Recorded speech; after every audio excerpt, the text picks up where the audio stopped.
العهد اللي بينا ودايما افتكريني، لو الليل حوطك في يوم وما اتصلتش كلميني. ودعها وسافر سنتين واكتر بيعافر، 18 ساعة شغل وياكل ارخص شيء يتاكل، ويصبر نفسه بفكرة حوش اكتر ترجع اسرع، ويوفر حتى السكن بانه يبات مع امن المصنع. وفي ليلة اتقبض عليه نتيجة خطأ تحقيقات، لانه كان بيصلي في جامعة خطط فيه لتفجيرات. قال ايه بيهدد امن الدولة فبالطبع اتخفى، في سجن فيه كورسات تعذيب يومية ومكثفة. ما فادهمش بحاجة وما احتاجوش دليل إدانة عشان يرموه في زنزانة لحد ما كل التحقيقات تتقفل. اترحل لبلده بعد عذاب 16 شهر، مش باقي من تحويشة عمره طبعا الا قهر.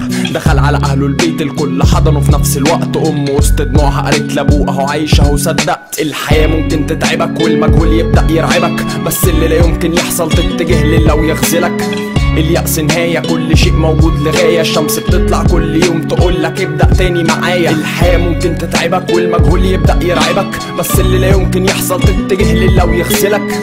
اليأس نهاية كل شيء موجود لغاية، الشمس بتطلع كل يوم تقولك ابدأ تاني معايا. في عز ضحك الأهل سأل عن حبيبته سكته، الأب يا ابني كله اتخض حزنه عليك بطريقته. سأله بصدمة يعني ايه، رد بعجز اتجوزت. صاروا سألوا لاقيها فين، رد عقل موضوعكو خلص.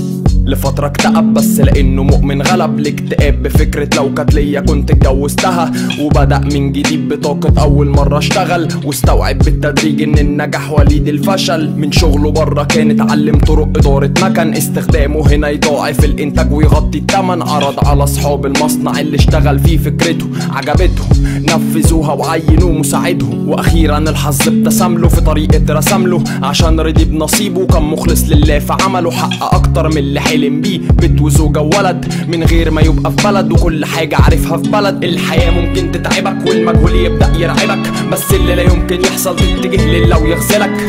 اليأس نهاية كل شيء موجود لغاية، الشمس بتطلع كل يوم تقولك ابدأ تاني معايا. الحياة ممكن تتعبك والمجهول يبدأ يرعبك، بس اللي لا يمكن يحصل تتجه لله ويخذلك.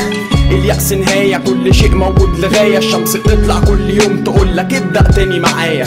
ولا الدنيا سهلة ولا النجاح واقف يندهلك، العمر بيجري فما ينفعش تعيشه على مهلك. مادام أخلصت ارضى بأي حاجة جاتلك، ثق في ربك هو أدرى بالأفيد لك. محدش قال الدنيا سهلة ولا النجاح واقف يندهلك، العمر بيجري فما ينفعش تعيشه على مهلك. مادام أخلصت ارضى بأي حاجة